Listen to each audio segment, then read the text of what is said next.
हमरा प्यार के जान तू भुला त न देबू।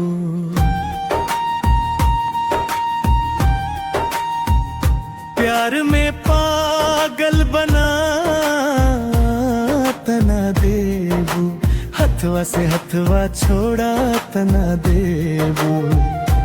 हमरा प्यार के जान तू भुला त न देबू।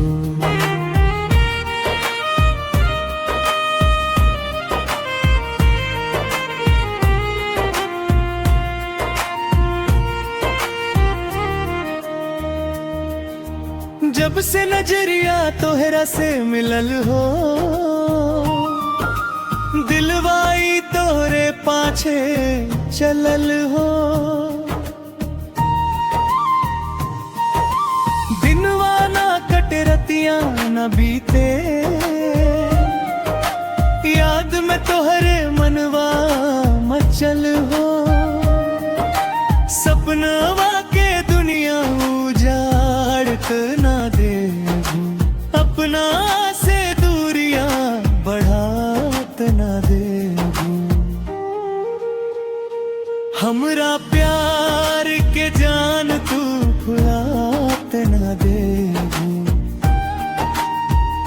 प्यार में पागल बनात ना देबू। हथवा से हथवा छोड़ात ना देबू।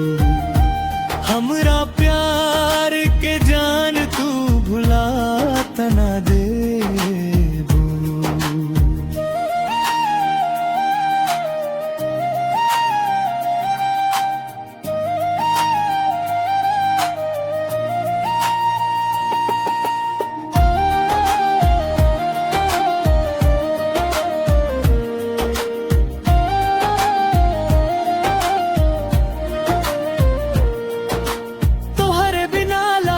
सुना संसार हो, दिलवा करे बस तोहरे इंतजार हो।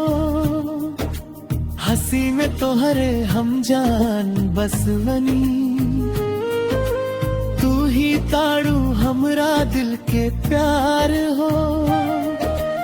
आँख से आंसू गिरा तना देबू। दिलवा के टुकड़ा बना तना देबू। साथिया बन के तू साथ निभाई है, जीवन भर हमरा हाथ पकड़ई है। टूटे ना सपना प्यार के अपना, दिलवा में हमारा नाम बसे। छोड़ के बीच डगरिया जात ना देबू। हमरा प्यार के जान भुलात ना देबू।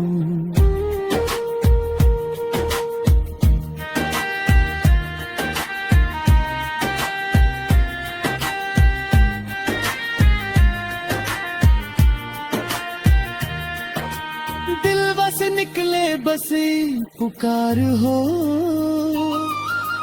जन्म जन्म चाही तो हर प्यार हो। गीत में अपना दिल के बात लिखे,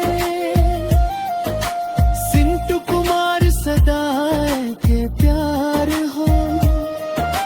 सांचो वाला प्यार के मिटात ना देबू। हमरा प्यार के जान तू भुलात ना देबू।